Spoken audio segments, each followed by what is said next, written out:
The desert heat still clung to asphalt at 7 in the evening, turning Route 66 into a ribbon of shimmer that bent the horizon into something liquid and uncertain. Clara Martinez stood behind the counter of Dusty's diner, wiping down surfaces that had been cleaned for the past hour, her feet aching in sneakers that should have been replaced 6 months ago.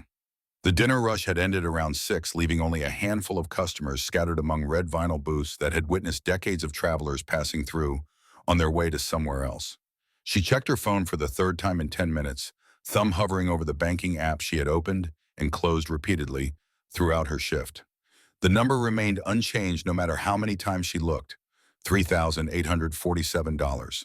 5 years of double shifts and skipped meals and saying no to every invitation that cost more than free, and she was still $41,153 short of the nursing school tuition due in 8 months.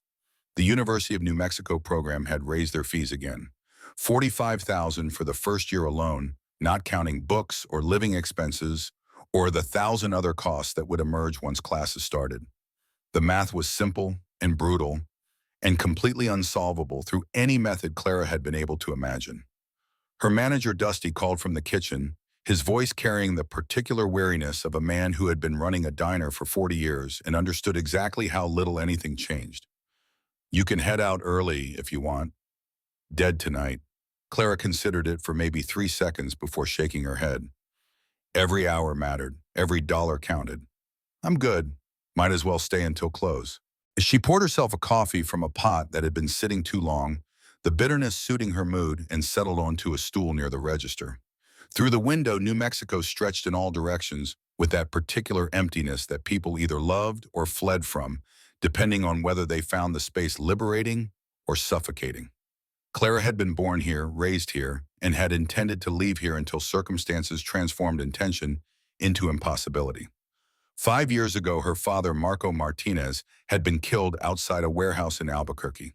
Wrong place, wrong time, caught between two motorcycle clubs whose territorial dispute had escalated from words to knives to gunfire in the span of maybe 90 seconds. Clara had been 18 riding with him to pick up restaurant supplies for the diner where he worked as a cook. She had seen the motorcycles pull up, had seen the patches on their vests, had heard her father tell her to stay in the truck. Then the shouting started, then the violence. Then the world split into before and after with such finality that Clara sometimes wondered if she had died that day too, and was just going through the motions of existence without actually living. The police called it gang violence, arrested 6 men from 2 different clubs, told Clara and her mother Rosa that justice would be served. 3 of the 6 served 18 months. The other 3 walked free when witnesses recanted testimony after receiving threats that everyone knew were real, but nobody could prove. Marco Martinez became a statistic, a name in a database, a cautionary tale about staying away from dangerous people and dangerous places. Rosa had moved back to Texas 6 months later, unable to exist in a city that held her husband's ghost in every street corner and familiar building. She had begged Clara to come with her, to start over somewhere new to escape the memories.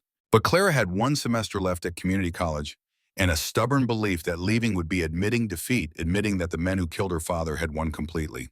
So she stayed, finished her associate degree, got a job at Dusty's, saved every penny she could toward the nursing school dream that was supposed to have started 2 years ago, but kept getting delayed by circumstances and insufficient funds. She thought about her cousin Sophie every time the nursing school dream felt impossible. 12 years old now, living in Santa Fe with Clara's Aunt Teresa. Sophie had cerebral palsy, her body rigid and uncooperative in ways that made simple tasks monumental efforts. But Sophie's mind was sharp and her personality was bright, and Clara had spent countless hours caring for her, learning how to feed her carefully and communicate without words and see past the disability to the person underneath. Those hours had shown Clara what she wanted to do with her life. Pediatric nursing. Working with kids like Sophie, who deserved caregivers who actually gave a damn, who saw them as children first and medical challenges second. The rumble of motorcycles cut through Clara's thoughts like a blade through silk. She looked up from her coffee, her entire body going rigid with a fear that was cellular, embedded in nerve endings that remembered trauma, even when her conscious mind tried to reason past it. Through the window, she counted 6 motorcycles pulling into the gravel parking lot, their chrome catching the last rays of sunset and throwing back light that looked almost aggressive in its brightness.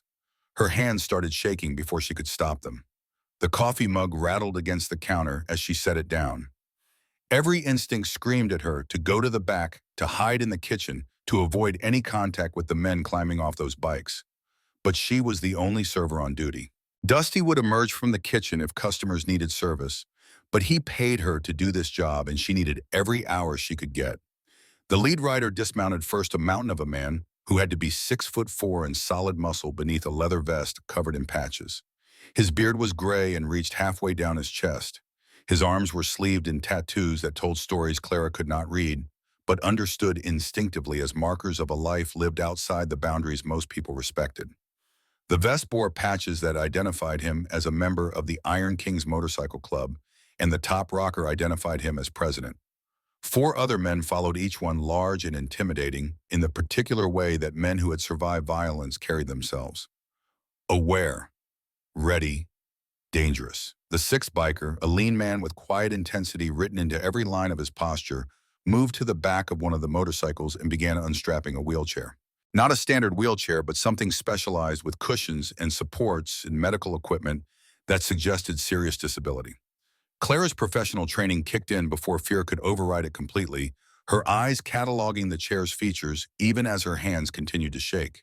She grabbed a stack of menus and forced herself to walk toward the door, her father's voice echoing through her mind with the particular clarity of memory that felt like haunting. Mija, respect is earned by giving it first. Treat everyone like they deserve kindness until they prove otherwise. He had taught her that, had lived it, and it had maybe gotten him killed. But Clara could not bring herself to believe the lesson was wrong, even when the consequences were devastating. The bells above the door chimed as the group entered. The lead man, his vest reading Axe above the president patch, held the door open with surprising gentleness for someone his size. Behind him, the quiet biker carefully wheeled in the specialized chair. Clara's professional smile faltered for just a moment when she saw the occupant, a little girl. She could not have been more than 7 years old, with dark curls that framed a delicate face and bright hazel eyes that looked alert and intelligent, despite her body's obvious limitations. Her frame was rigid in the chair, hands curled inward, head tilted to one side in a position Clara recognized immediately. Cerebral palsy, the same conditions Sophie had, the same challenges, the same daily struggles, the same need for patient and knowledgeable care.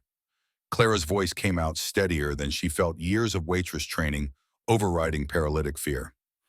Evening, welcome to Dusty's. Right this way. Axe's expression was hard-weathered by sun and time and experiences Clara could only guess at, but something in it softened slightly as he nodded. Need a table that'll fit the wheelchair. Clara led them to a large corner booth, quickly removing a chair to make space. Will this work? The bikers settled around the table with practiced ease, leather creaking their massive frames, somehow arranging themselves protectively around the little girl. Clara distributed menus, her eyes drawn back to the child whose bright gaze tracked every movement with obvious comprehension. Her voice was warmer now, genuine rather than performative. "And what's your name, sweetheart?" Axe answered before anyone else could, his voice rough as gravel, but carrying a tenderness that surprised Clara. "This is my daughter, Lily. She can understand everything you say, but she can't talk back." Clara crouched down to Lily's level, making eye contact with the girl whose hazel eyes were so alive and aware, it hurt to look at them and know that her body would not cooperate with what her mind wanted. "It's nice to meet you, Lily. I'm Clara. Do you know what you'd like to eat tonight?" Lily's eyes moved toward her father with the complex communication Clara had learned to read from Sophie. A specific look that asked a question without words, that conveyed preference and need through nothing more than noise and subtle expression. Axe's massive hand rested gently on his daughter's wheelchair. "She'll have the chicken tenders and mashed potatoes, cut up real small, and a chocolate milkshake." Clara smiled at Lily with genuine warmth. "You got it, and for you, gentlemen." As she took their orders, burgers and steaks, and enough fries to feed a small army, Clara could not help but notice the dynamic. These rough men covered in leather and ink and carrying themselves with the particular confidence of people who had done violence and survived it were completely devoted to this little girl. They joked with each other, voices loud and profane, but their eyes constantly flicked to Lily, checking on her, making sure she was comfortable, adjusting their volume when it got too loud. The biker, called Viper, bald and intense with scars that suggested a hard life, leaned forward to adjust Lily's head position slightly. That better, princess. Another one, older, with a gray ponytail threaded through with remaining streaks of red, watched Clara with assessment that made her nervous. You're good with kids. Clara's response was automatic. I have a cousin with cerebral palsy. I know the drill. Something passed between the bikers, a look that Clara could not quite interpret, but that seemed to hold significance beyond her understanding. The leader, Axe, studied her with new interest, his weathered face showing surprise that verged on wonder. His voice carried weight when he spoke. Most people see the wheelchair first. You saw my daughter. Clara did not know how to respond to that, so she just nodded and retreated to the kitchen to put in their order. Her hands were still shaking, but for different reasons now. These men terrified her. Their patches, their size, their obvious capacity for violence. All of it triggered memories of her father bleeding out on pavement while engines roared and men shouted and Clara screamed for help that arrived too late. But they also clearly loved this little girl with a devotion that was impossible to fake. The cognitive dissonance was dizzying. Dusty looked up from the grill, his expression knowing. Those are Iron Kings. You okay out there? Clara nodded, not trusting her voice. She poured water for their table, added it to the tray with sweet tea and beer they had ordered, and carried it back out. When she arrived at their booth, she found Axe carefully adjusting Lily's position in her chair, his massive hands surprisingly gentle.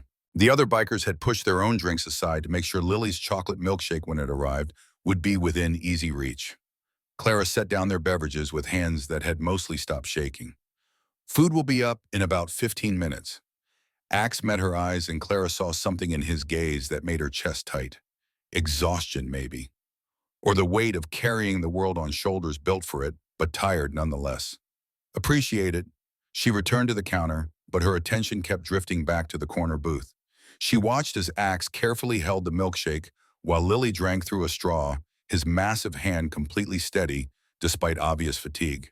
She saw how the other bikers adjusted their volume and their laughter, making sure never to startle the little girl. She noticed the specialized bib that Axe tied around his daughter's neck with the practice of someone who had done it 1,000 times and would do it 1,000 more without complaint. Their conversation drifted to her in fragments. The one called Chains, middle-aged with a solid build and kind eyes behind his beard, shook his head at something Axe said. Been on the road 3 days straight. Man, you got to sleep more than 2 hours at a stretch. Axe's response was pure stubbornness. I'm fine. The youngest-looking biker, maybe early 30s with nervous energy that never quite settled, leaned forward with obvious concern. You're not fine. You're running yourself into the ground. When's the last time you had a hot meal that wasn't truck stop food? Axe's tone suggested the conversation was over. I eat. But Clara had seen that exhaustion before. In her Aunt Teresa's eyes when Sophie had a bad week. In her own mother's face after Clara's father died, and Rosa had to work double shifts to keep them afloat. The bone-deep weariness of a caregiver who never stopped, never rested, never asked for help, because asking felt like admitting defeat. The food came up, and Clara loaded her tray. As she approached the table, logistics became immediately apparent. Axe was trying to manage his own meal while preparing to feed his daughter, and the problem was obvious. He would have to eat cold food, or to let Lily wait while his food got cold, or try to juggle both, and end up doing neither well. Clara had seen her aunt face the same impossible choice countless times. Her voice came out quiet, hesitant, the offer made before fear could override compassion. Would you like me to help feed Lily while you eat? I have a cousin with CP. I know the drill. Small bites, watch for swallowing, take it slow. Axe looked up at her with surprise so evident it transformed his entire face. For a moment, Clara thought he might refuse that pride or protectiveness or simple habit would make him say no. But then Lily made a small sound, her eyes moving between Clara and her father, and something in Axe's expression cracked open. His voice came out rough when he finally answered. You sure it takes a while? You got other tables. Clara glanced around the diner, old Fred still nursing his coffee in the corner booth, a young couple absorbed in each other near the window, an elderly woman working on a crossword puzzle that would keep her occupied for another 20 minutes at least. The rush was over, the evening was quiet, and this exhausted father needed someone to help him. Her response was firm despite the fear still singing through her nervous system.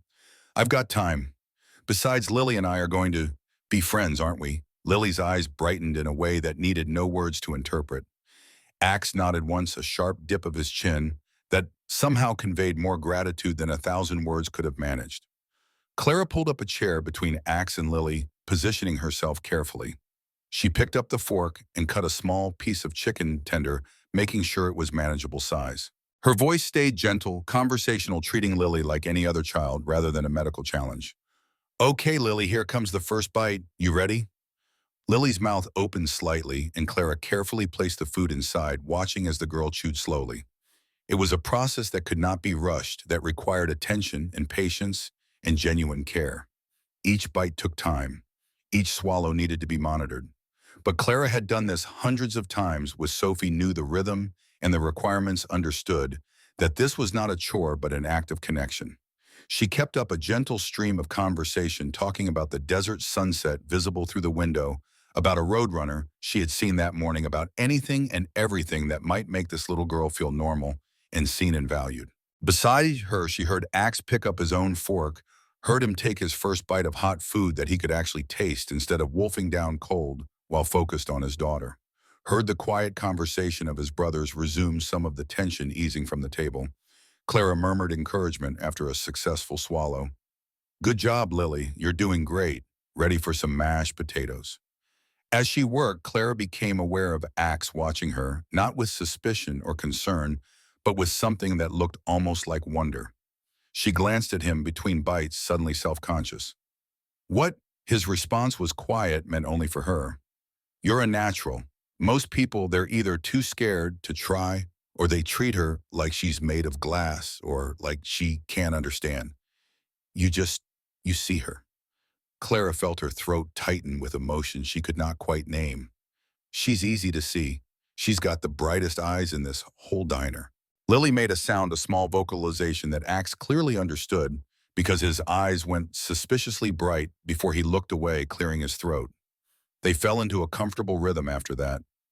Clara feeding Lily, Axe and his brothers eating and talking in low voices about roads traveled and roads still to come. She learned that they were riding from California to Oklahoma, that Axe had recently become a single father, under circumstances he did not elaborate on, that these four men, Viper and Chains and Gunner, and the quiet one called Smoke, had appointed themselves as Lily's uncles and protectors. The biker, called Gunner, scarred and gruff, with a face that looked like it had been broken and reassembled multiple times, watched Clara with approval. You really are good at this. You work with disabled kids or something, Clara explained while helping Lily with another bite. My cousin Sophia, she's 12 now. Her mom works 2 jobs, so I help out when I can. Sophie's taught me a lot about patience. She smiled at Lily, and about how the best conversations don't always need words. When Lily had finished as much as she could eat, Clara carefully wiped her mouth with a napkin, making sure to be gentle around sensitive areas. You did such a good job, Lily. I'm so proud of you. Lily's eyes locked with hers, and Clara saw something in them that made her heart squeeze.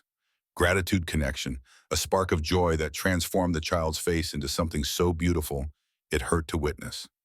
Axe cleared his throat, his voice rough when he spoke. What do we owe you for your time? Clara stood collecting plates with movements that had become automatic through years of waitress work. For feeding a beautiful little girl who just made my whole evening better, not a cent. That was my pleasure. Axe's voice carried intensity that bordered on fierce. Clara, I mean it. She met his gaze directly, wanting him to understand. Some things you don't do for money. You do them because they're right, because everyone deserves kindness. She looked at Lily. Because she's worth it, sweetheart. Axe stood abruptly, his chair scraping against the floor. For a moment, Clara thought she might have overstepped, might have offended this dangerous man, who could hurt her in ways she did not want to imagine. But then he pulled out his wallet and extracted not money but a business card, pressing it into her hand with urgency that felt ceremonial. His voice dropped lower, more intense. This has my number. I'm serious about this. If you ever need anything, anything at all, you call me. You need your car fixed, your rent paid, someone giving you trouble, you call. He leaned closer, his size suddenly overwhelming, but not threatening, just present in a way that demanded attention. You showed my daughter dignity tonight. You saw her as a person, not a problem. That's rare. That's precious. And that means you're family now. You understand? Clara looked down at the card, then back up at Axe, whose eyes were fierce with sincerity. Around him, his brothers nodded their agreement. Viper's scarred face held approval. Chains smiled with genuine warmth. Gunner's gruff exterior had softened. Smoke, who had barely spoken all evening, gave a single nod that somehow carried weight. Her voice came out smaller than she intended. Thank you. The bikers paid their bill, leaving a tip that was 3 times the cost of the meal. Clara tried to refuse, but Axe would not hear it, pressing the money into her hand with the same intensity he had shown with the card. Before they left, each of them shook her hand. Viper thanked her for her kindness. Chains called her an angel. Gunner said Lily was lucky to have met her. Smoke, true to his quiet nature, just squeezed her hand once and nodded. Axe carefully maneuvered Lily's wheelchair toward the door, but paused at the threshold, looking back. Clara, I mean what I said. You're family now. In our world, that's sacred. You remember that. Clara nodded, unable to speak past the lump in her throat. She watched through the window as Axe carefully transferred Lily from her wheelchair to a specially modified sidecar attached to his motorcycle, securing her with practiced ease. The wheelchair was collapsed and strapped to another bike. Within minutes, the engines roared to life, and the group pulled out of the parking lot and Station Axe in the lead with his precious cargo beside him. The diner felt quieter after they left. Emptier somehow. Dusty emerged from the kitchen, his weathered face showing something that might have been respect. Been running this place for 40 years, never seen anything quite like that. Clara tucked the card carefully into her apron pocket, her hands trembling slightly. They're good people. Dusty's response was careful. Maybe, but they're also Iron Kings. That's a motorcycle club, Clara, not a charity organization. You be careful. She nodded but did not remove the card from her pocket. Something about the evening felt significant in ways she could not quite articulate. She had been terrified of those men, had wanted to hide from them, had felt every cell in her body screaming danger. But they had been gentle with a disabled child. They had been grateful for simple kindness. They had seen her as worthy of their protection and called her family. Clara finished her shift and drove home to her small apartment in a complex that had seen better decades. She made herself dinner, cheap pasta that stretched her grocery budget, and tried to study for her CNA certification test, while her mind kept drifting back to bright hazel eyes and a father's exhausted gratitude. She finally gave up and got ready for bed, the business card still in her apron pocket. Jake, Axe Thornton, Iron King's MC president, along with a phone number and an address for their clubhouse outside Albuquerque. She pulled out her phone and, knowing it was probably a mistake, searched for Iron King's Motorcycle Club. The results were mixed. Some charity work, toy drives for hospitalized kids, support for veterans, but also arrest records, FBI investigations, suspected links to drug trafficking and other organized crime. The club had a reputation that was not entirely clean, that suggested danger and lawlessness, and the kind of violence Clara had sworn to avoid after her father's death. Then she searched for Jake Thornton and found exactly what she had been afraid of finding. A newspaper article from 6 months ago archived by the Albuquerque Journal. Iron King's MC president released after 8-year prison sentence. The photo showed a younger version of Axe Harder, somehow, without the vulnerability that had shown through when he looked at his daughter. The article detailed his conviction for aggravated assault, serving 8 years in Folsom State Prison in California, released on parole 6 months ago. He had nearly killed a man in a bar fight, put him in a coma for 2 weeks. The victim had survived, but with permanent injuries. Clara felt her blood turn cold. She had fed a convicted felon's daughter, had taken his card, had let him know her name and where she worked, had shown him kindness that he might interpret as weakness or opportunity. The fear that had been singing through her nervous system all evening crystallized into something approaching panic. She researched more, falling down a rabbit hole of articles and court records and police reports. The Iron Kings had a history: drug trafficking allegations, weapons charges, multiple members with prison records. The club's president before Axe had served 15 years for manslaughter. This was not a group of misunderstood men. This was an organization with genuine criminal ties, real violence, and its past connections to activities that destroyed lives and communities. Clara thought about her father bleeding out on pavement, while men wearing motorcycle club patches shouted and fought and killed over territory and pride and money. Thought about how her mother had begged her to leave New Mexico to escape the violence to build a life somewhere safer. Thought about how she had stayed because leaving felt like surrender, but maybe staying had been the real mistake all along. She should throw away the card, should forget this evening ever happened, should avoid Dusty's on nights when bikers might show up, should protect herself from men who lived dangerous lives and brought that danger to everyone around them. But Lily's bright eyes haunted her, and Axe's exhausted gratitude.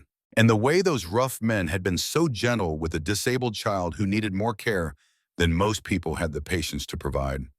Clara put the card in her wallet, told herself she would never call, and lay awake for hours staring at the ceiling while her mind played out scenarios where kindness led to disaster and compassion got her killed, just like it had gotten her father killed 5 years ago. 3 weeks passed. Life returned to the rhythm Clara had established over 5 years of waitressing and saving and dreaming about a nursing career that never quite materialized. She worked her shifts at Dusty's. She visited Sophie every weekend, helping her aunt with the care routines that were second nature now. She added $23 to her savings account and watched the nursing school deadline creep closer while the funds required remained impossibly distant. She did not see the Iron Kings again, did not hear motorcycles in the parking lot, did not have to face the complicated tangle of fear and fascination that the bikers had created in her mind. She almost convinced herself the entire evening had been an anomaly, a one-time encounter that would fade into memory without consequence. Then her car broke down on the way to work.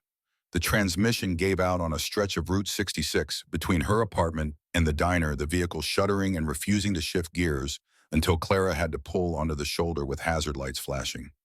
She called a tow truck, rode with the driver to the nearest mechanic, and listened as a man with 30 years of experience told her the transmission was completely shot. $1,800 to repair it, $3,200 to replace it with a new transmission that might actually last more than 6 months. Clara felt the world tilt sideways. She had $3,847 in savings. $1,800 would devastate her nursing school fund, set her back more than a year of careful saving. $3,200 would essentially end the dream altogether, leave her starting from scratch with no realistic path forward before the tuition deadline. She sat in the mechanic's waiting room for 2 hours trying to figure out alternatives. She could take the bus to work, but the routes did not run early enough for her opening shifts. She could ask for a loan from her mother, but Rosa was barely making ends meet in Texas and had no money to spare. She could try to find a cheaper mechanic, but 3 other shops quoted even higher prices when she called. She could just let the car sit and walk away from it, but then she would have no transportation at all and would lose her job within a week. Clara pulled out her wallet, checking one more time to see if money had magically appeared in her account. It had not. But her fingers brushed against a business card worn now from 3 weeks of carrying it, and she stared at the name printed there. Jake Axe, Thornton Iron King's MC president, and his words from that evening. If you ever need anything, anything at all, you call. She should not call, should not take help from a convicted felon with ties to organized crime, should not put herself in debt to a man whose world intersected with violence and danger, should not cross this line because, once crossed, there might be no way back. But she was desperate, and he had offered. And maybe, just maybe, good people could come from bad circumstances, and reformed criminals deserved chances to prove they had changed.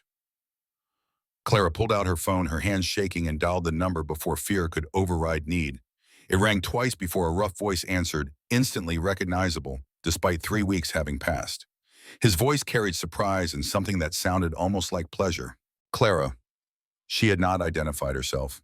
He had known it was her from a number he should not have had saved. That should have been a warning sign. Instead, it felt almost comforting that he had remembered, had cared enough to save her contact information. Her voice came out smaller than she intended, stripped of the pride that usually kept her from asking for help. My car broke down. You said if I needed anything. He cut her off before she could finish, his response immediate and decisive. Text me the address. I'll be there in 20 minutes. The call ended. Clara sent the address with shaking fingers. Exactly 19 minutes later, the rumble of a single motorcycle cut through the afternoon quiet, and Axe pulled into the mechanic's parking lot. He was alone this time, no brothers and no Lily. Just one large man on a Harley looking somehow less intimidating without the pack dynamic, but still plenty dangerous. He dismounted and approached Clara with long strides, his weathered face showing concern. "You okay? What happened?" Clara explained about the transmission, about the cost, about her inability to afford either option without destroying her future. Axe listened without interrupting, then walked to the mechanic's bay to examine her car himself. He clearly knew his way around engines, asking technical questions that the mechanic answered with increasing respect. They talked for maybe 10 minutes before Axe returned to where Clara stood, clutching her phone like a lifeline. His question was direct. "What do you want to do?" Clara admitted what she had been trying not to say out loud. "I can't afford either option. I've been saving for nursing school.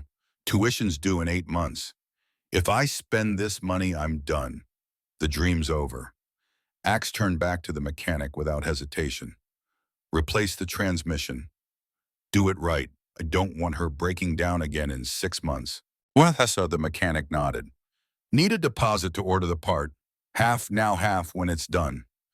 Axe pulled out his wallet and counted out $1,600 in cash, handing it over like it was nothing more significant than lunch money. The mechanic's eyebrows rose, but he took the money, wrote up a receipt, and told them the car would be ready in 2 days. Clara tried to speak, but Axe held up one massive hand. "Let's talk outside." They sat on a bench outside the mechanic shop, afternoon sun beating down on them with the particular brutality of New Mexico summer. Clara finally found her voice. "I can't accept this. I'll pay you back. Every penny. I'll set up a payment plan," or Axe cut her off with gentleness that did not match his appearance. "You fed my daughter. You gave me 20 minutes to eat a hot meal in peace. This is nothing." Clara's voice came out sharp with emotion she could not control. "This is $3,200. That's not nothing." Axe turned to face her fully, his dark eyes holding hers with intensity that made it impossible to look away. "You want the truth? That night at the diner, we'd been on the road for 3 days straight. I'd slept maybe 6 hours total. I was exhausted. I was worried about Lily.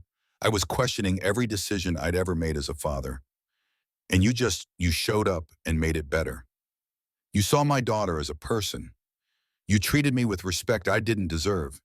You gave me hope that maybe the world wasn't as hard as I thought it was." He paused, his voice roughening with emotion.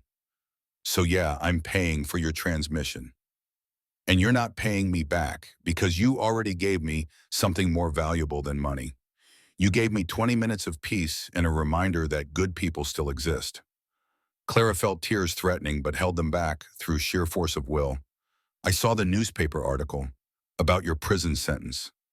Axe did not flinch, did not try to deny or deflect. "You want to hear that story?" She nodded, needing to understand who this man was and whether accepting his help would destroy her the way associating with bikers had destroyed her father. Axe's voice went flat, emotionless, recounting facts without trying to justify them. 8 years ago, my brother Smoke was jumped by 5 guys outside a bar in Oakland. They were beating him to death. I intervened with a baseball bat, put one of them in a coma for 2 weeks, nearly killed him. Got arrested, convicted of aggravated assault, served 8 years in Folsom. He met her eyes. "I'm not proud of what I did, but I'd do it again to save my brother. That's who I am. I protect my family. Sometimes that means violence, and I've paid the price for it." Clara processed this, trying to reconcile the violent criminal with the gentle father. "What about Lily? Where was she?" Pain flashed across Axe's face. "Lily was 2 when I went to prison, just diagnosed with CP. Her mother, Denise, seemed like she could handle it. We got married when Lily was 4 while I was inside. Denise promised to wait to take care of our daughter, to build a life for when I got out." His voice grew bitter. "Got released 6 months ago. Denise was gone. Left Lily with my mother 8 months before that. No note, no contact, just disappeared. Mom's 68 and can't handle Lily's care. So now it's me learning everything from scratch, trying to be the father my daughter needs when I've got no idea what I'm doing." Clara felt her heart break for him. Despite every warning, her rational mind was screaming, "I'm sorry." They sat in silence for a long moment, processing confessions that had been exchanged too quickly for either of them to take back. Finally, Axe stood, pulling his keys from his pocket.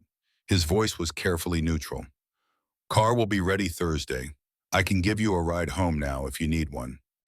Clara looked at the motorcycle, felt fear spike through her system at the thought of climbing onto one, of wrapping herself around this dangerous man and trusting him with her safety. She had not been on a motorcycle since her father died, had sworn she never would, but she had no other way home, could not afford an Uber, could not keep taking from this man who had already given too much. Okay, thank you. Axe handed her his helmet. Safety first. She stared at it, then at his head. But what about you? His smile was slight but genuine. I've got a thick skull, been tested multiple times, you wear it.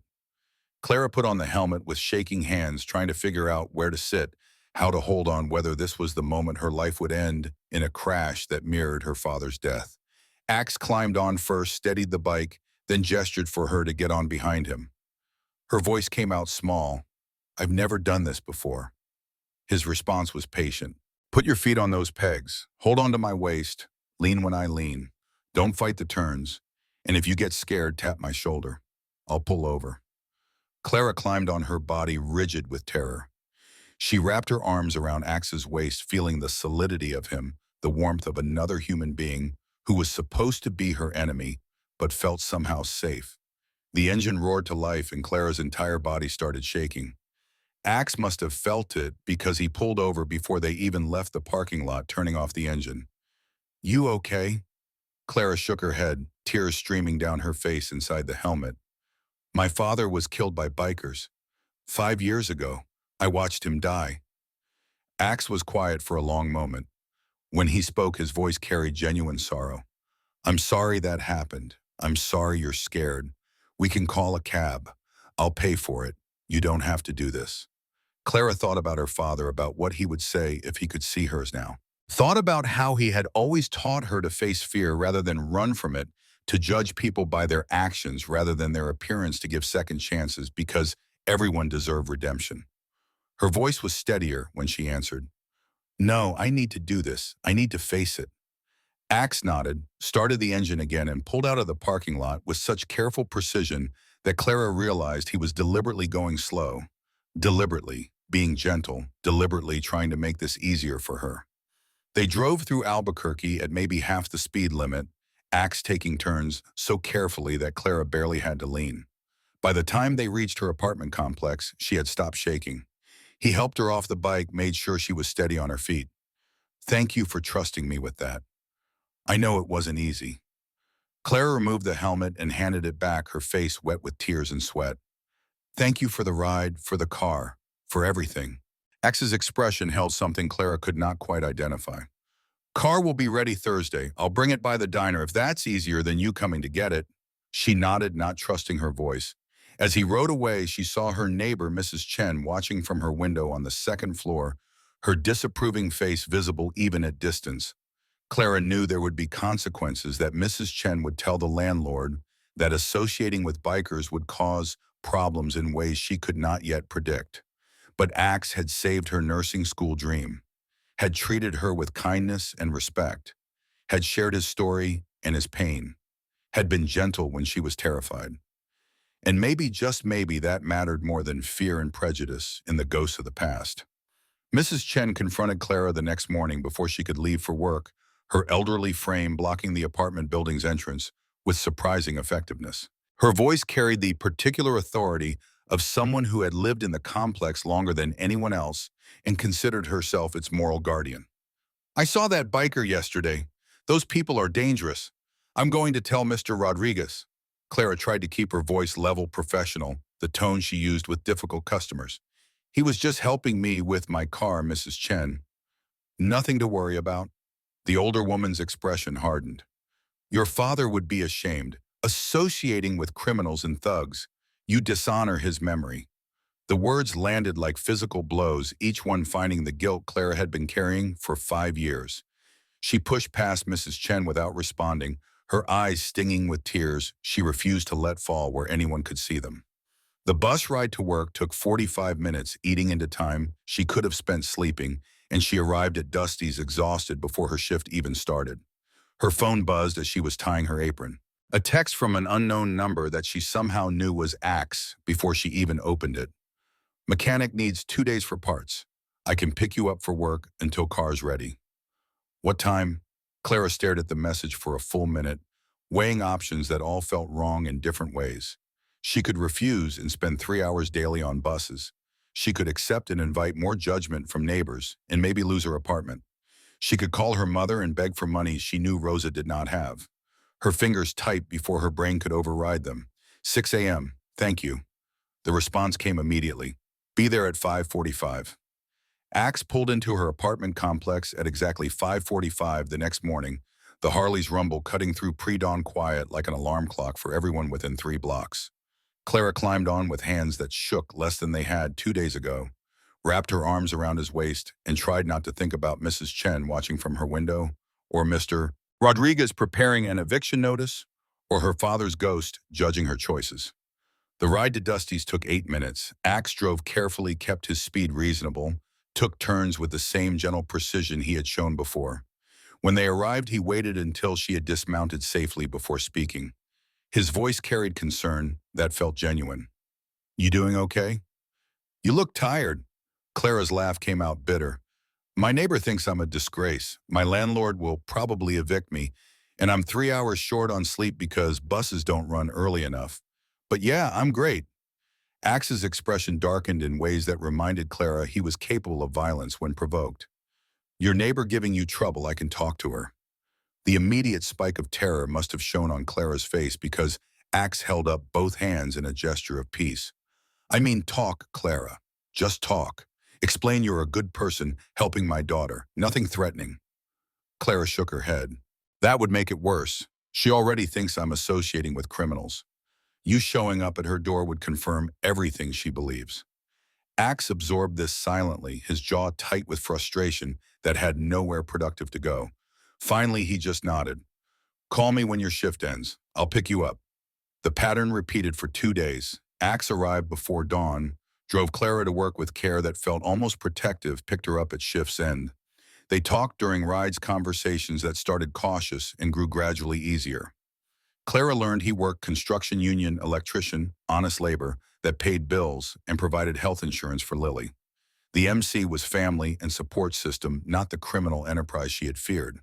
They had done some questionable things when they were younger, Axe admitted, but having a disabled daughter changed priorities completely. His voice carried conviction when he explained. Everything's different now. We do charity work, veteran support, fundraising for disabled kids programs. The illegal shit, the drug trafficking allegations, that was old guard. We cleaned house when I took over as president. Some members didn't like it and left. But the ones who stayed, they're good men trying to do right. Clara wanted to believe him. Wanted to think people could change, that organizations could reform, that redemption was possible for those who genuinely tried. But her father's death whispered warnings she could not quite silence. Thursday evening, Axe delivered her car to Dusty's parking lot.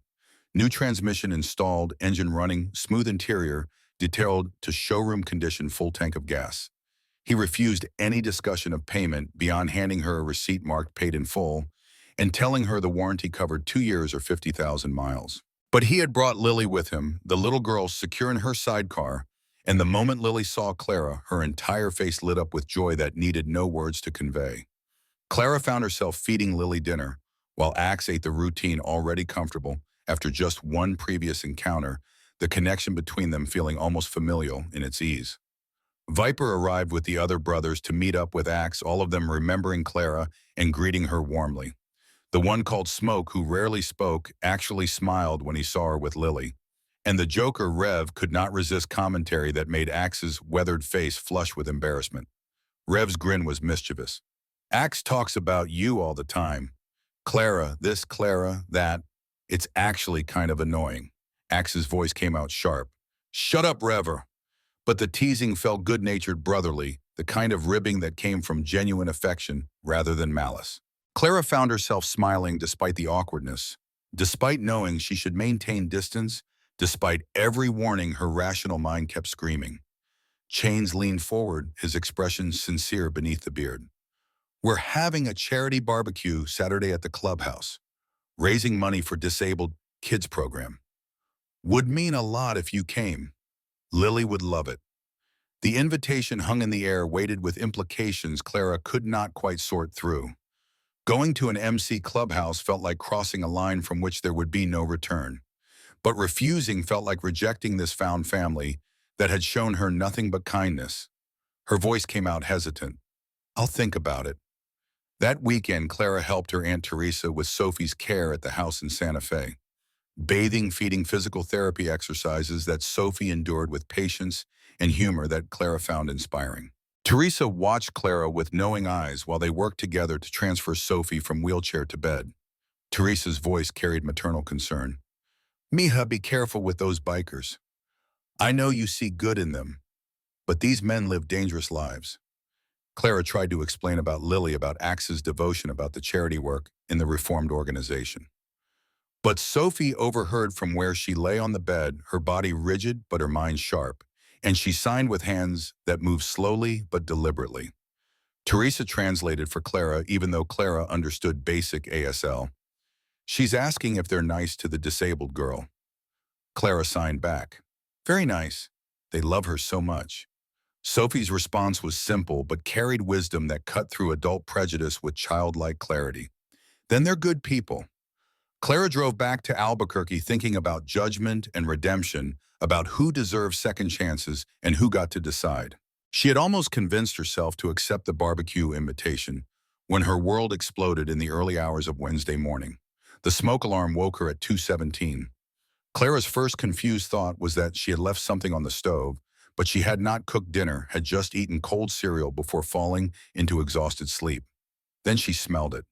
Not burnt food, but something chemical accelerant, the kind of smell that meant intentional fire rather than accident. She grabbed her phone and ran for the door, smoke already thick in the hallway. Other residents were emerging from apartments, confusion turning to panic as flames became visible at the building's far end. Clara made it outside in pajamas and bare feet, stood shivering in the parking lot while sirens wailed in the distance, and her entire life burned behind cinder block walls that were supposed to have been fireproof. The fire department arrived within 10 minutes. 3 trucks and 15 firefighters attacking flames that had already consumed half the building. Clara watched numbly as everything she owned turned to smoke and ash. Her clothes, her books, her father's watch that she kept in a drawer because wearing it hurt too much, but she could not bear to part with it. 5 years of careful saving and cautious living gone. The fire marshal arrived as dawn broke, examining the scene with professional detachment that Clara envied. He found her among the Red Cross volunteers distributing blankets and coffee, his expression grim. His voice carried certainty when he spoke. This was arson. Accelerant poured in multiple locations. Ignition point appears to be your apartment specifically. You have any enemies? Anyone want to hurt you? Clara's mind went blank. She had no enemies. She was a waitress who kept to herself, who worked double shifts and saved money and bothered no one. Who could possibly want to hurt her? But even as she thought it, Mrs. Chen's words echoed through her memory.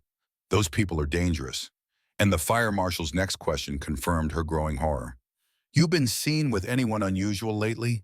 Gang members, criminals, people who might have enemies of their own. Clara's hands started shaking so badly she dropped her coffee cup, hot liquid splashing across pavement. The fire marshal took her silence as answer and pressed harder. Ms. Martinez, if you're in danger, we need to know. If someone targeted you because of an association, that information could help us catch who did this. She gave him Axe's name and number with a voice that did not sound like her own. Told him about the bikers who came to the diner, about helping with the disabled girl, about accepting a ride in a car repair.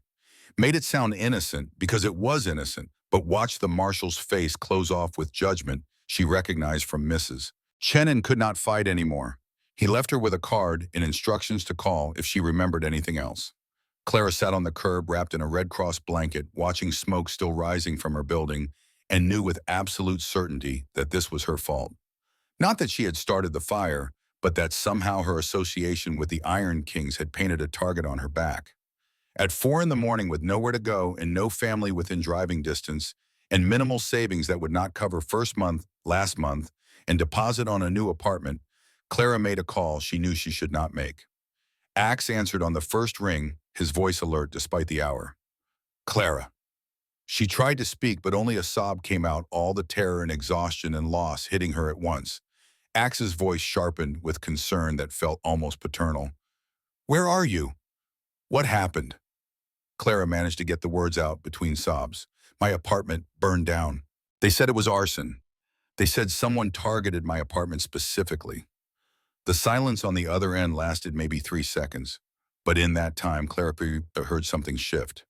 When Axe spoke again, his voice carried rage barely contained beneath concern.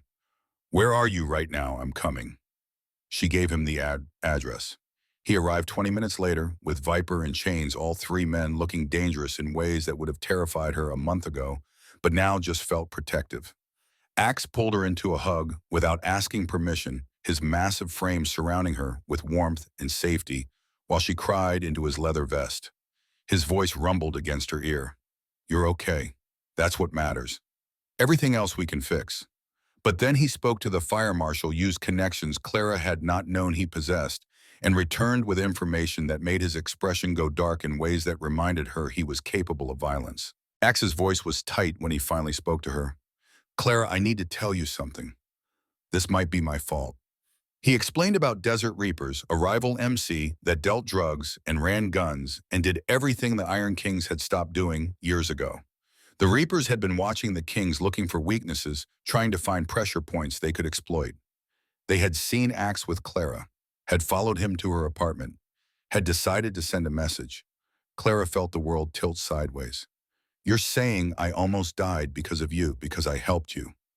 The guilt on Axe's face was so profound it hurt to witness. "I'm saying I should have warned you, should have protected you better, should have known they'd see you as a target." Viper stepped in, his scarred face showing frustration. "Axe, we don't know for sure it was Reapers, but Axe was certain. Who else? Timing's too perfect. They're escalating, going after civilians now, trying to draw us into war." Clara's terror crystallized into something sharp and focused. "They'll come after me again. They know where I work. They know what I look like." Axe's response was immediate. "Not if you're under our protection. Move into the clubhouse temporarily.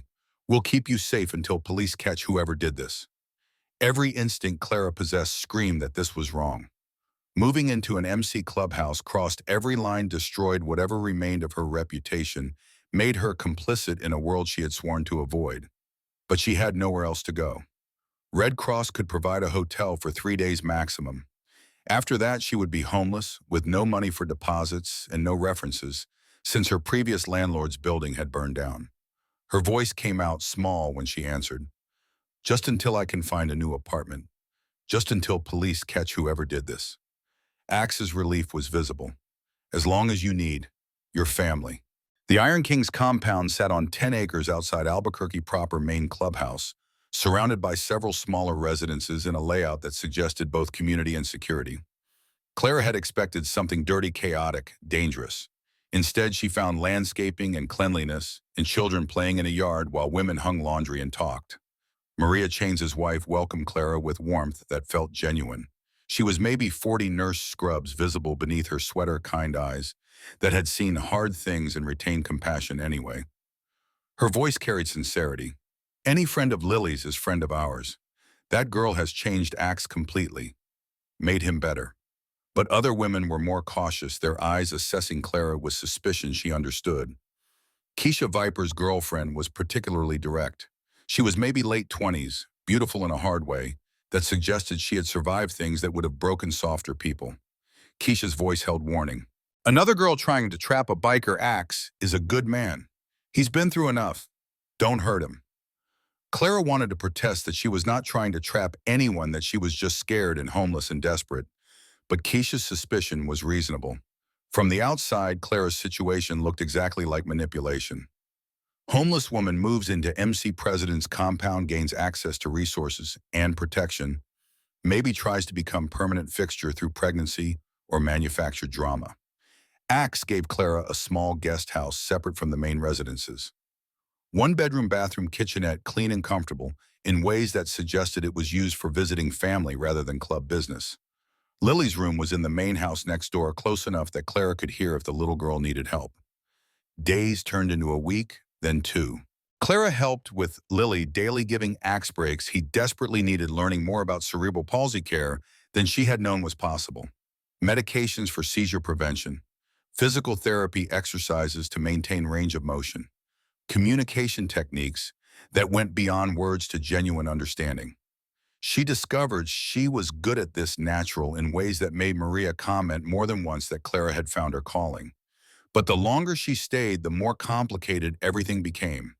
She learned the rhythms of clubhouse life, morning meetings where business was discussed behind closed doors, evening meals where families gathered and children played while adults talked, weekend projects where everyone contributed labor to maintain the compound. It felt less like a criminal organization and more like a small town, complete with gossip and drama and genuine care for neighbors. Clara's mother, Rosa, called on a Tuesday evening, her voice tight with anger that had clearly been building. Teresa told me you're living with a motorcycle gang. Tell me she's wrong. Clara tried to explain about the fire, about having nowhere else to go, about Axe and Lillian, how they were helping her. But Rosa's fury was absolute. Her voice shook. Your father died because of men like them. Gangs, violence, drugs, all of it. How dare you dishonor his memory by joining them? Clara's response came out sharper than intended. I'm not joining them, Mom. I'm accepting help when I need it. There's a difference. Rosa's ultimatum was clear. If you don't leave immediately, don't bother coming back to Texas. You're no daughter of mine. The call ended before Clara could respond. She sat in her small guest house, staring at the phone while tears streamed down her face and the last connection to her blood family severed over choices she had made in desperation. Axe found her an hour later, her crying audible through thin walls. He sat beside her without speaking, his presence solid and comforting in ways that should have felt inappropriate but just felt necessary. His voice was gentle when he finally spoke. Heard you on the phone with your mom. I'm sorry. Clara's voice came out broken. She disowned me. Because of you. Because I stayed here. The guilt on Axe's face was so profound, Clara immediately regretted her words. His voice carried pain when he responded. I'll help you find an apartment tomorrow. First, last deposit, whatever you need. I won't let you sacrifice your family for mine. But Clara realized as he said it that her blood family had already abandoned her. Rosa had moved to Texas and stopped calling except to judge. Her extended family had drifted away after Marco's death, uncomfortable with grief they could not fix. She had been alone for 5 years, isolated by trauma and poverty and dreams that never materialize. The Iron Kings had fed her, housed her, protected her, treated her like she mattered. They were not perfect. They had criminal pasts and questionable connections and capacity for violence. But they had also shown up when no one else had. Her voice steadied as she spoke. I don't want to leave yet. Not until the police catch whoever burned down my building. Not until I know I'm safe. Something in Axe's expression shifted, relief mixed with emotion Clara could not quite identify. Okay, stay as long as you need. They sat in comfortable silence while dusk turned to full dark outside. Finally, Axe stood, moving toward the door before pausing at the threshold. His voice carried vulnerability she had rarely heard from him. Clara, I need you to know something. You being here helping with Lily, it's not just convenient. You've become important to us. To me. The words hung between them, weighted with implications neither was quite ready to explore. Clara's response was careful. You've become important to me too. You and Lily both. Axe nodded once and left before either of them could say more. Clara lay awake for hours thinking about lines being crossed and families being chosen, and whether accepting love from dangerous people made her dangerous too. 3 weeks after Clara moved into the clubhouse, an expensive car pulled up to the compound's entrance. Sleek knew the kind of vehicle that announced wealth and status in ways that felt out of place among the Harleys and pickup trucks. A blonde woman emerged dressed in designer clothes that probably cost more than Clara made in a month, her face professionally made up and her posture radiating confidence. Axe was outside working on his motorcycle when the woman arrived. Clara watched from her guest house window as recognition and rage transformed his face into something almost frightening. He stood, his massive frame going rigid with tension, and walked toward the woman with steps that looked like he was fighting the urge to run. Clara could not hear what they said, but body language told the story. The woman was Denise, had to be based on Axe's reaction. Lily's mother, who had abandoned her daughter 8 months ago and disappeared without contact. And she had a lawyer with her, a man in an expensive suit carrying a briefcase that suggested this was not a social call. Axe's voice carried across the compound loud enough for everyone to hear. You left her for 8 months. You don't get to come back now. Denise's response was too quiet to hear, but her lawyer produced papers and handed them to Axe with professional efficiency. Clara watched Axe read them, his face going pale, then flushing with color that suggested blood pressure spiking toward dangerous levels. He looked up at Denise with betrayal so raw it hurt to witness from 50 feet away. You're filing for custody after what you did. The lawyer's voice was loud enough to carry. My client had postpartum depression, a medical condition that impaired her judgment. She sought treatment and is now healthy. She has every right to reunite with her daughter. Clara's legal knowledge was minimal, but even she understood the implications. Custody battles favored mothers, especially mothers with no criminal record facing fathers who had served 8 years for violent felonies. Denise lived in a nice apartment, had a stable job, and pharmaceutical sales could provide material comfort. Axe lived at an MC clubhouse, worked construction, had prison time and parole restrictions. The lawyer continued with professional detachment. Mr. Thornton, my client is willing to negotiate reasonable visitation, but Lily deserves to be raised in a stable, safe environment, not a motorcycle club compound. Denise's voice finally rose loud enough to hear. I made a mistake. I was sick, but I'm better now, and I want my daughter back. Axe's response was almost a roar. You can't take her. She's my whole world. You can't just take her. But the lawyer was already walking back to the car, Denise following with her head high.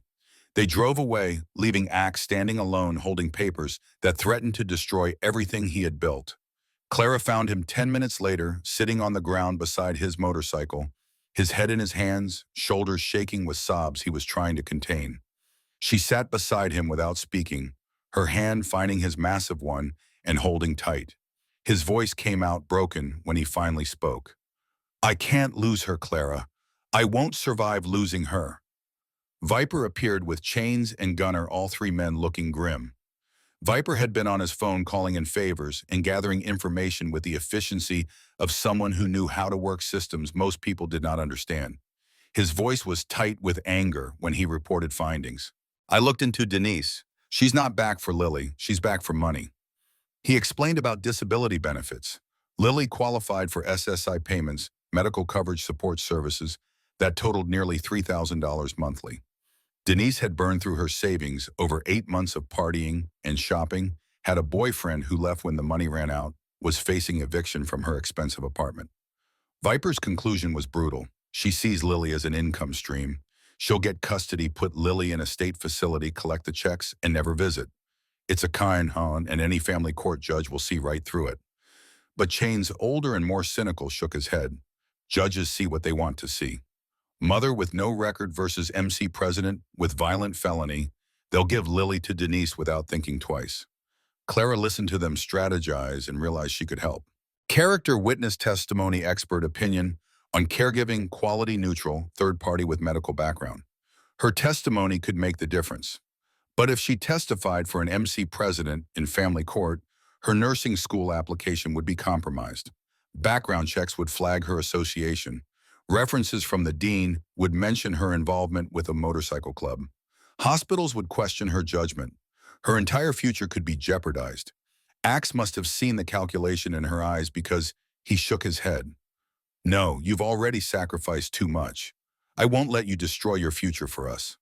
But Clara thought about Lily's bright eyes and Axe's exhausted devotion and Sophie's signed wisdom. Then they're good people. She thought about her father's lessons about courage and compassion. She thought about what kind of nurse she wanted to be, what kind of person she wanted to become. Her voice was steady when she answered, You're my family now. Family doesn't abandon family. I'll testify. The scholarship letter arrived 3 days later, forwarded from Dusty's, where Clara still received mail. Acceptance to University of New Mexico nursing program. Congratulations on her admission tuition information enclosed. She opened it with hands that shook, knowing the amount would be high, but hoping it had not increased too much. $47,000 for first year, up from $45,000 when she had applied 6 months ago. Books and supplies another 3,000. Living expenses if she did not work full-time, which would be impossible during the intensive program. 50,000 total, bare minimum. Financial aid offered 12,000 in loans and grants. Still needed 38,000 just to start. Clara stared at the numbers and felt her dreams crumbling. Even if she saved every penny from now until fall, even if she worked triple shifts and lived on nothing, she would come up short.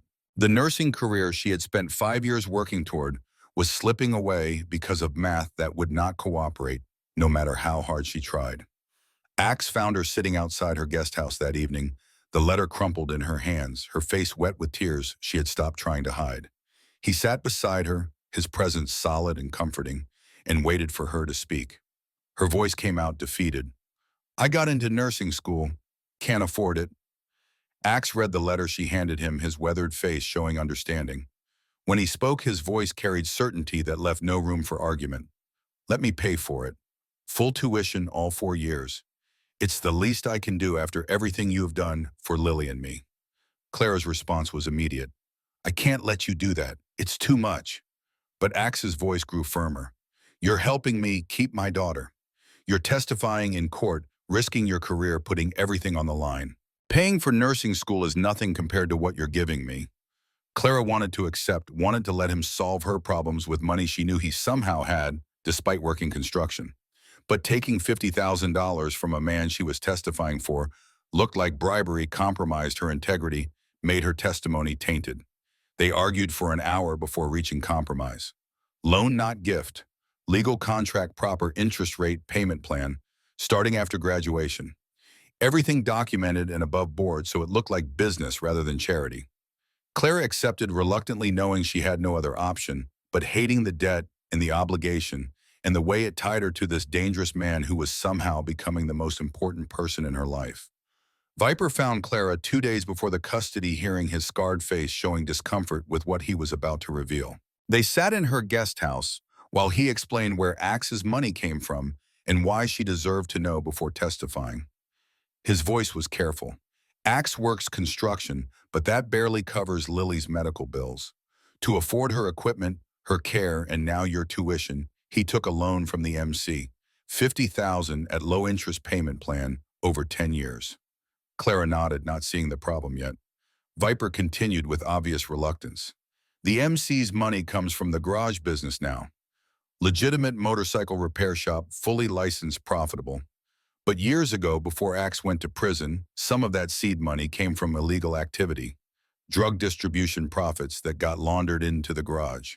He met Clara's eyes. "It's clean now. The business is legal, the money is documented, everything above board. But it's built on a dirty foundation. You deserve to know before you tie yourself to it." Clara felt the world shift slightly. Could she accept money with criminal origins? Could she testify for a man whose organization had profited from drugs that destroyed lives and communities? What if the nursing board found out? What if hospitals refused to hire her? She thought about her father, who had worked at a restaurant that probably hired undocumented workers, who had bought a car from a dealership that had been sued for fraud, who had lived in a world where nobody's money was completely clean. She thought about pragmatism versus purity, survival versus principle. Her voice was steady when she answered. "The money is legal now. Axe is reformed now. People deserve second chances. I'm taking the loan." Viper's relief was visible. "You're good for him, Clara. He's better since you showed up." The custody hearing was scheduled for Monday morning. Fernando Maria's cousin, who specialized in family law, prepped Clara on what to expect. Denise's lawyer would attack her credibility question. Her relationship with Axe suggests bias or inappropriate involvement. His voice was clinical. "They'll say you're sleeping with him. They'll question your judgment. They'll make you look like a gold digger or a troubled woman with poor boundaries. You need to stay calm, stick to facts, don't get emotional." Clara nodded, taking notes, preparing herself for character assassination. But underneath the preparation, terror was building. What if her testimony made things worse? What if the judge saw her MC association as proof that Axe provided unstable environment? What if she destroyed his chances instead of helping? The night before court, Clara could not sleep. She sat outside her guest house under New Mexico stars while anxiety sang through her nervous system. Axe found her there past midnight, his own sleeplessness evident in the shadows under his eyes. He sat beside her without speaking for a long moment. Finally, his voice broke the silence. "You don't have to do this. I'll find another way. I can't let you sacrifice everything." Clara turned to face him, this dangerous man who had somehow become her family. "There is no other way, and I want to do this." Her voice grew stronger. "I care about you, Axe. I care about Lily. You're the family I chose, and that means fighting for you even when it's hard."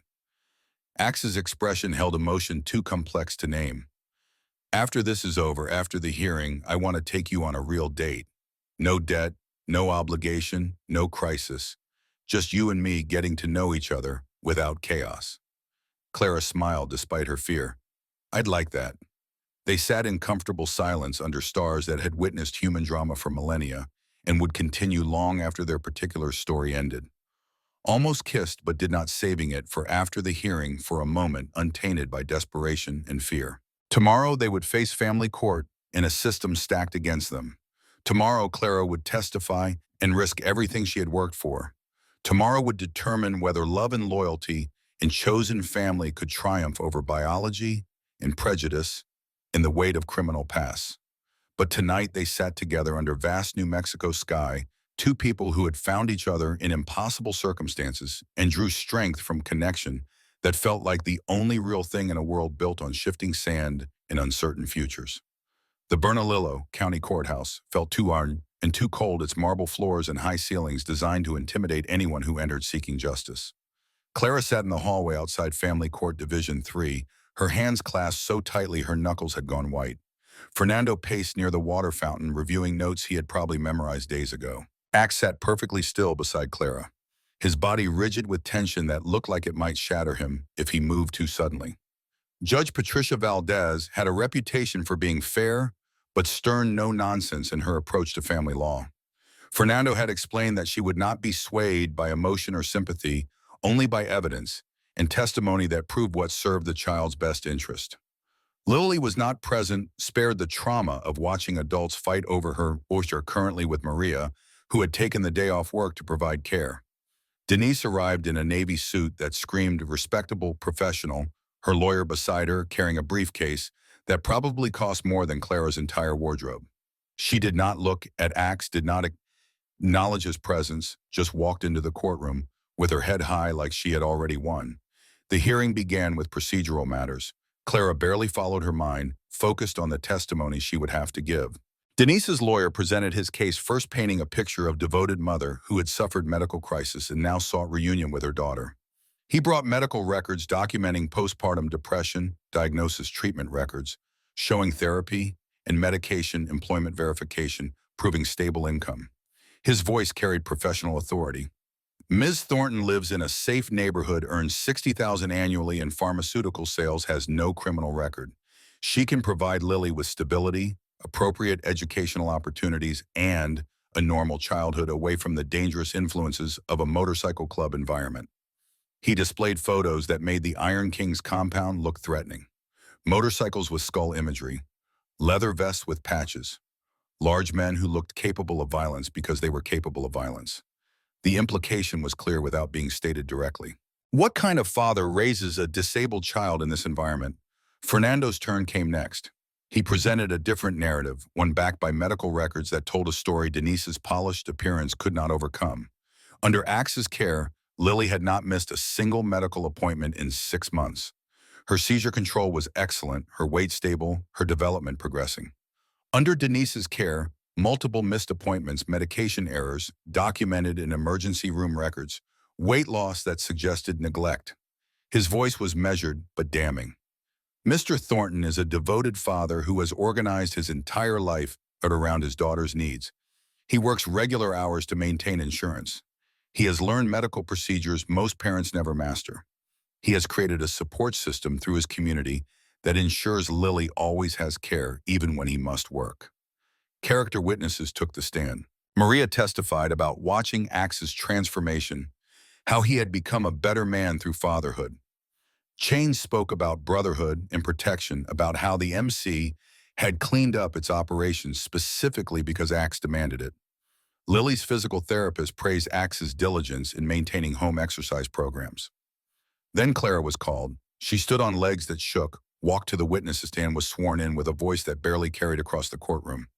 Fernando's questions were gentle, designed to establish her credibility and relationship to the case. She explained about meeting them at the diner, about her cousin Sophie with cerebral palsy, about offering to help because she recognized the exhaustion of a caregiver running on fumes. She described the following months in careful detail. How she had helped with Lily's care, observed Axe's dedication seen firsthand, what quality caregiving looked like versus what neglect produced. Her voice grew stronger as she spoke. I've worked with many caregivers through my cousin. I've seen parents who are overwhelmed, who cut corners, who see their child's disability as burden. And I've seen parents who rise to the challenge, who learn everything they can, who never stop fighting for their child. Mr. Thornton is the most dedicated, loving, competent father I've ever seen. She described Lily's daily routine in detail that only someone intimately involved could provide. Medication schedules, physical therapy exercises, communication techniques, dietary requirements. The complex choreography of caring for a medically fragile child executed flawlessly by a man who had learned it all from scratch while grieving his wife's abandonment. Fernando's final question was designed to address the elephant in the courtroom. Ms. Martinez, you're aware that Mr. Thornton has a criminal record. Clara met the judge's eyes directly. I am. He served 8 years for defending his brother. He's paid his debt to society. He's reformed his life. And none of that changes the fact that he's an excellent father who loves his daughter more than anything in this world. Then came cross-examination, and Denise's lawyer attacked with surgical precision. His voice carried skepticism designed to undermine everything Clara had said. Ms. Martinez, you're currently living at the Iron King's clubhouse, correct? Clara's response was steady. Temporarily, yes, after my apartment was burned down in an arson attack. The lawyer pounced. How convenient. And Mr. Thornton is paying for your nursing school tuition. Clara felt heat rise in her face but kept her voice level. He's providing a loan, yes. Legal contract, proper interest rate, payment plan. I'll repay every penny after graduation. The lawyer's smile was predatory. So you're financially dependent on Mr. Thornton. You live in his compound. He's funding your education. Your testimony is hardly unbiased, wouldn't you say? Clara took a breath, forcing herself to follow Fernando's coaching. Stay calm, stick to facts, don't get defensive. I'm testifying because Lily deserves the truth. Mr. Thornton didn't ask me to testify. I volunteered because I've seen what good care looks like and what neglect looks like. This is about what's best for a little girl, not about my relationship with her father. But the lawyer was not finished. You mentioned your apartment burned down. Fire marshal's report indicates arson possibly related to motorcycle club activity. Doesn't that suggest Mr. Thornton's lifestyle puts those around him in danger? Clara felt the trap closing but refused to back down. She turned to address Judge Valdez, directly, letting desperation show, because hiding it would look like dishonesty. Your Honor, I'm risking my nursing career by testifying. Background checks will show my association with a motorcycle club. Future employers will question my judgment.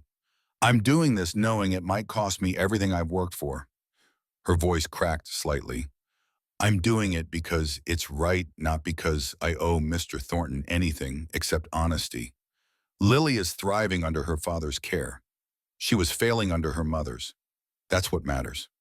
Fernando called Dr. Patel next, Lily's pediatric neurologist.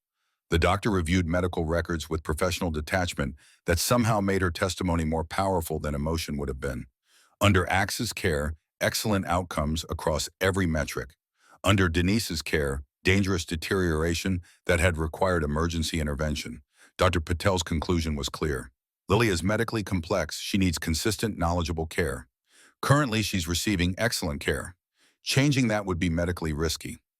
Then Fernando presented new evidence, fire marshal's report that had been completed just days before. The accelerant used in Clara's apartment arson had been traced to a known Desert Reapers associate. The attack was confirmed retaliation against Iron Kings, but police credited the club with cooperation that had helped solve the case. Fernando's argument built carefully. Yes, Mr. Thornton lives in an MC world, but the Iron Kings are law-abiding, cooperative with police, legitimate business owners. They protected Ms. Martinez when she had nowhere else to go.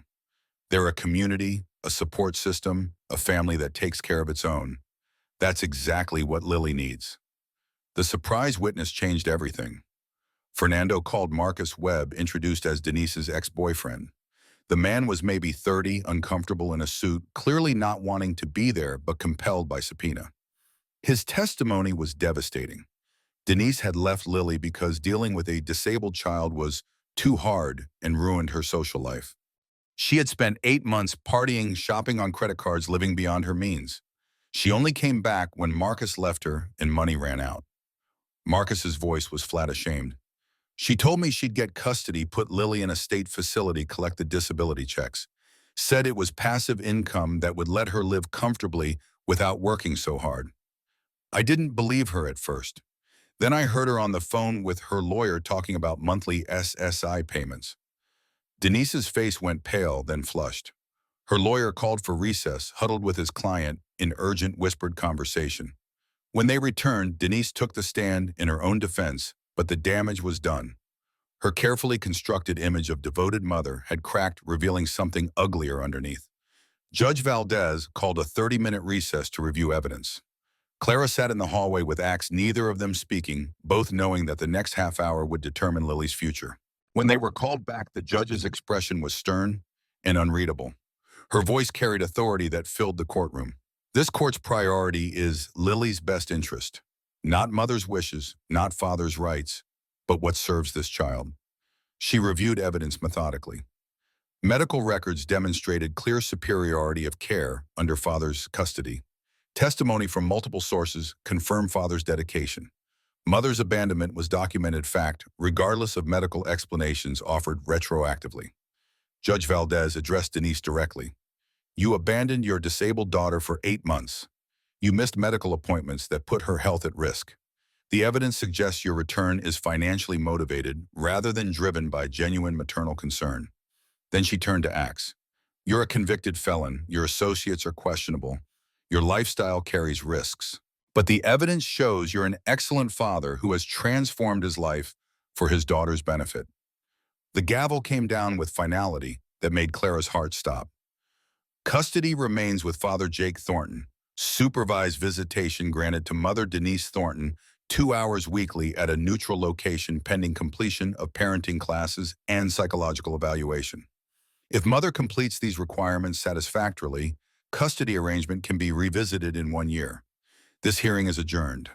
Axe collapsed forward, his massive frame shaking with sobs of relief.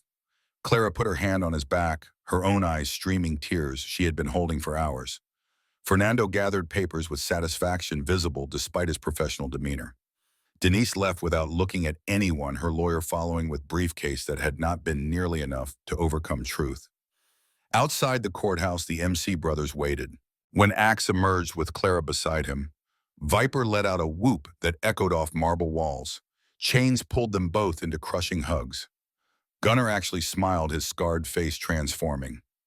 Smoke nodded once with approval that needed no words. Maria arrived with Lily, the little girl in her wheelchair, looking confused by all the commotion. Axe knelt beside his daughter, his voice breaking. You're staying with me, princess. You're staying with me forever. Lily's bright eyes moved between her father and Clara, intelligence evident in her gaze. Clara knelt beside them, completing the circle, and felt something fundamental shift. This was her family now. Chosen, fought for, earned through sacrifice and loyalty and courage she had not known she possessed.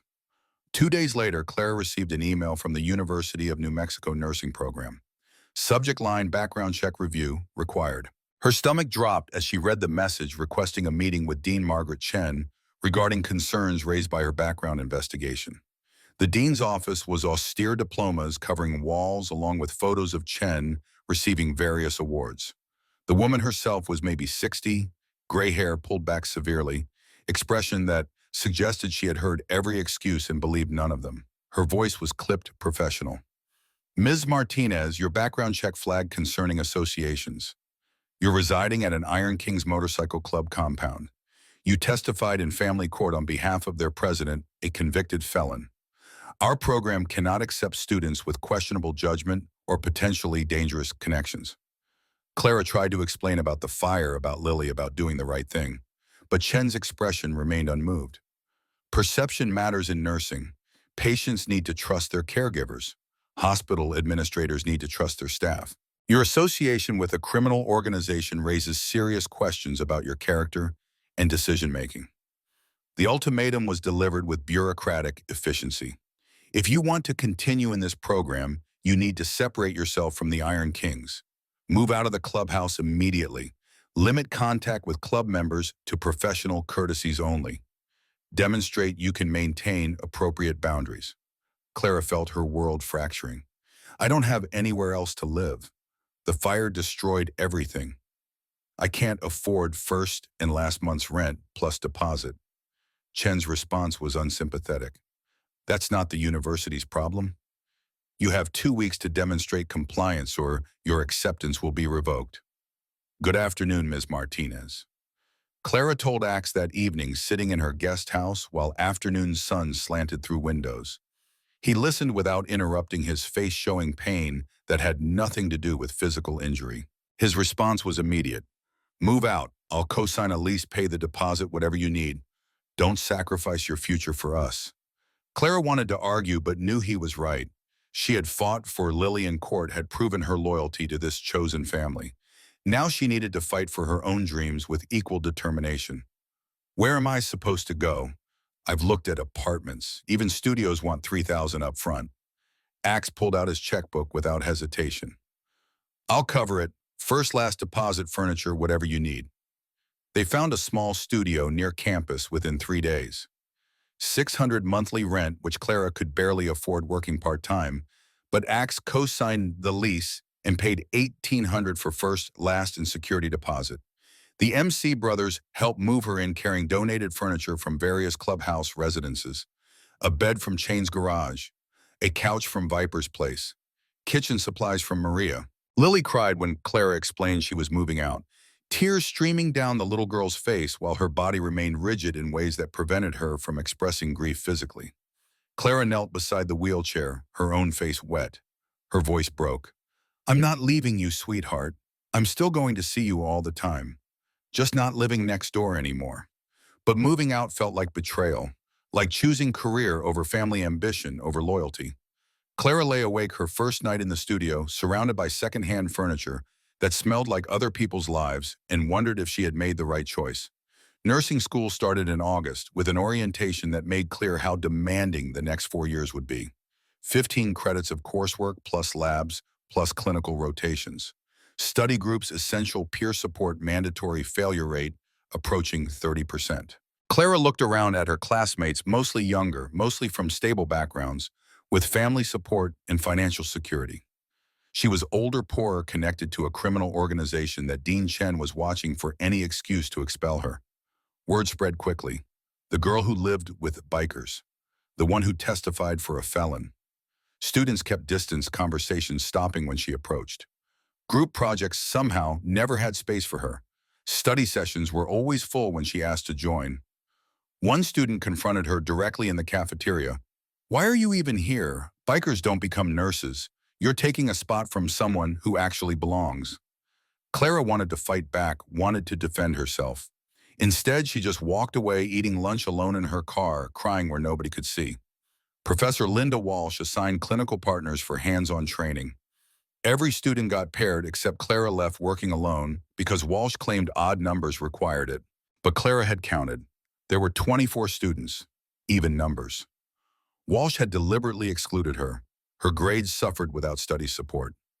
First pathophysiology exam came back with 62%, 8 points below passing. Walsh called her in, suggested maybe nursing was not Clara's calling. Recommended she consider dropping before failing, became official transcript notation. Clara called Axe from her car, breaking down completely. Maybe they're right. Maybe I don't belong here. His voice came through firm, despite the phone line. You belong anywhere you decide to belong. Don't let their prejudice define you. Maria offered to tutor Clara 3 nights weekly using her own nursing experience to break down complex material into understandable pieces. They sat in Clara's tiny studio going over drug interactions and disease processes until Clara could recite information in her sleep. Her grades climbed slowly. 62 became 71, became 83. Clinical rotations, second semester brought new challenges. Clara was assigned to University Hospital Pediatric Ward under supervision of Nurse Rachel, who had reviewed Clara's file with obvious disapproval. Rachel's greeting was cold. Iron King's Motorcycle Club. You're in my unit. Who approved this? She made Clara's rotation hell in small ways that were hard to document but impossible to miss. Worst shifts always overnight or weekends. Hardest patients, the ones who required most skill and patience. Impossible tasks given with tight deadlines designed to ensure failure. Week 3 brought Daniel an 8-year-old boy with cerebral palsy admitted for pneumonia. His mother, Julie, was a single-parent waitress, working double shifts, exhausted in ways Clara recognized from Axe. Daniel was nonverbal, wheelchair-bound, medically complex in ways that intimidated most of the nursing staff. Rachel assigned Daniel to Clara with expression that suggested she was setting a trap. Let's see if your experience is real or just resume padding. But Clara excelled with Daniel in ways that surprised everyone except herself. She knew exactly how to communicate with nonverbal children, how to read their needs through expression and sound. She knew feeding techniques that prevented aspiration positioning strategies that maximize comfort. She taught Julie tricks that made care easier, shared knowledge gained from Sophie and Lily. Daniel responded to Clara better than any other nurse on the floor. His mother specifically requested Clara open for all shifts which ward policy had to accommodate. Even Rachel had to admit Clara's competence, though approval came grudgingly. Final semester required case study presentations, 30% of clinical grade. Clara chose to present on cerebral palsy care, knowing it risked exposing her MC connections, but unable to hide what mattered most. She compared 2 cases, one anonymous patient receiving excellent home care from dedicated caregiver, one receiving adequate but impersonal institutional care. The anonymous patient was Lily. Clara did not use her name, did not mention the MC, just presented data that spoke for itself. Under devoted care, superior outcomes. Under adequate care, merely satisfactory outcomes. The difference was love patients, seeing the person before the disability. Her presentation concluded with personal statement that felt like ripping her chest open for examination. I've faced prejudice in this program because of my family connections. Students excluded me. Professors questioned my judgment. I was told bikers don't become nurses, that I didn't belong. She paused, making eye contact with Dean Chen in the front row. But those connections taught me more about compassionate care than any textbook. They showed me that good caregivers come from unexpected places, that we must see past stereotypes to recognize excellence, that everyone deserves dignity regardless of their background or who loves them. The auditorium was silent when she finished. Then one student stood and clapped, then another. Then half the room was on their feet applauding, while the other half sat uncomfortable but unable to deny the truth of what they had heard. Dean Chen approached afterward, her stern expression softened slightly. That was exceptional work, Ms. Martinez. I owe you an apology. I judged you without knowing your full story. Rachel grudgingly conceded. You earned this grade. Well done. Several students apologized, admitting they had been wrong, but some maintained distance prejudice, too ingrained to overcome with single presentation. Clara accepted partial vindication, understanding she would spend her career proving herself to people who saw her background before her competence. Summer between first and second year brought job offer from Maria's hospital, paid internship in pediatric cerebral palsy clinic, working directly with Dr. Patel. Clara excelled parents requesting her specifically because she understood their children in ways most medical staff never achieved. With less pressure and more support, Clara and Axe finally built the relationship they had been dancing around for 18 months, real dates without crisis driving them. Movies and dinners and long rides through New Mexico desert. Clara no longer feared motorcycles, had overcome trauma through repeated exposure and trust earned over time. Their first kiss came after 8 months of knowing each other under stars at the compound where Clara was visiting Lily. Axe had been afraid to push, afraid his feelings would pressure her into something she did not want. But Clara kissed him first, deciding for herself rather than being decided for. His voice was rough when they finally pulled apart. I've loved you since you fed Lily that first night. Took me this long to deserve you. Clara's response was fierce. You always deserved me. Took me this long to believe I deserved you. She spent more time at the compound, now integrated into the community, as Axe's girlfriend rather than charity case. Other families fully accepted her. She helped plan MC charity events, worked toy drives, and veteran support programs saw firsthand the good these supposedly dangerous men accomplished. Second-year nursing school was easier with support system in place. Clara made top 10% of class considered for scholarship honors.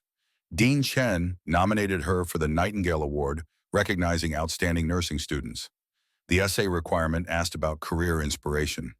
Clara wrote about Lily, about Axe, about found family, and looking past stereotypes. She wrote about her father's death and her initial prejudice in The Journey from Fear to Love. She wrote truth without apology, knowing it might cost her the award, but unwilling to hide what mattered most. She won. $5,000 scholarship in recognition at formal ceremony attended by Axe in borrowed suit Lily in beautiful dress MC brothers, who looked uncomfortable but proud. When Clara gave her acceptance speech, she acknowledged them publicly. Her voice carried across the auditorium. I'm here because a little girl with bright eyes showed me what love looks like.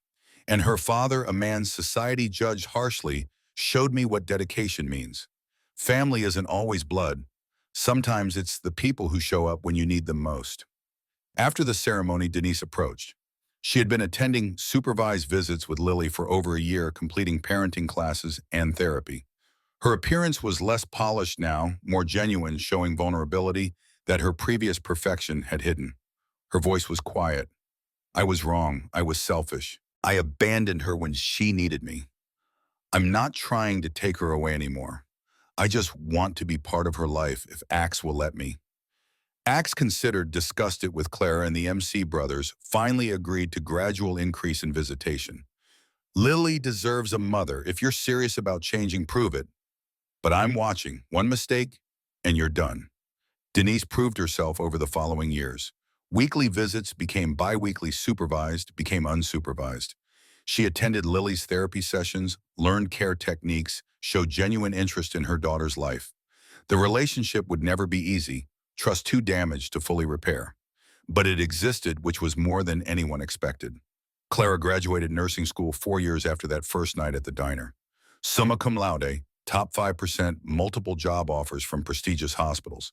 She chose University Hospital Pediatric Neurology Unit, working with Dr. Patel, specializing in care for children like Sophie and Lily. The Iron Kings filled the front row at graduation. Axe, Lily, now 11, and using a communication device, the MC brothers and their families.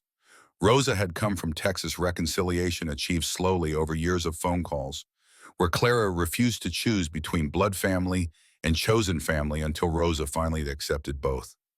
After graduation, Axe took Clara to the desert overlook where they had first kissed. New Mexico's sunset painted the sky in colors that defied description, beauty so vast it hurt to witness. He knelt in dust that had seen millennia of human joy and sorrow. Clara Martinez, you saved my daughter. You saved me. You became our family through choice and sacrifice and courage. I'll never fully understand. Will you make it official? Marry me. The ring was simple silver with small diamond engraved inside with words that mattered more than expensive stones. Family forever. Clara's yes was immediate, emphatic, accompanied by tears that came from happiness rather than grief for the first time in longer than she could remember. The wedding 3 months later was small, held at the compound under vast New Mexico sky. Lily was flower girl Rev, pushing her wheelchair down the aisle while she scattered petals with device-assisted help. Maria stood as maid of honor, Viper as best man. Mix of guests represented Clara's journey, nursing school friends who had apologized sitting beside MC, families who had never doubted. Rosa attended, hugging Clara while crying. Your father would be proud, mija. I'm sorry I couldn't see it sooner. Clara started her hospital job while simultaneously developing an idea that had been forming for months.